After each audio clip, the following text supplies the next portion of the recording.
ධර්මය කියද්දි කිව්ව ක්‍රමයක් මොකද්ද? න භික්කවේ තථාගත පවේදිතෝ ධම්ම විනයෝ ගායතබ්බෝ. මහණෙනි තථාගතයන් වහන්සේගේ ධර්මයේ විනය මොකද්ද කිව්වේ? න ගායතබ්බෝ. ගායනා කරන්න එපා. යෝ ගායේය යමෙක් ගායනා කළොත් ආපත්‍ති දුක්කටස්ස දුකුල ඇවතක් වෙනවා. ඒ සමකොද එන්නේ? මේවා කියන්නේ මේ විදියටම කියන්න ඕන. ඒව ඇදලා පැදලා කවි කරලා විරිඳු කරලා කියන්නේ. තේරුණානේ? මේ ළඟ දවස මගෙන් කොල්ලෙක් අහනවා.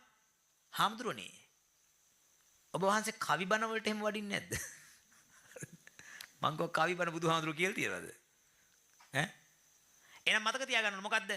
මේවා අන්න බුදුරජාණන් වහන්සේ දේශනා කරපු මාත්‍රා දෙකමාර ඉක්මවන්න නැතුව කියන්න ඕන. මොකද්ද? රූපායතනං චක්කු විඥාන ධාතුය. පරිම මාත්‍රා දෙකමාරයි. ඊට වැඩි වෙන්නේ.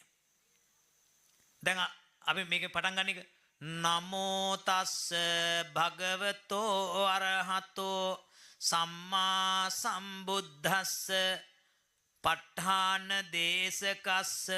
දැන් කෙනෙකුට මේ විදිහට පටන් ගත්තොත් නමෝ තස්ස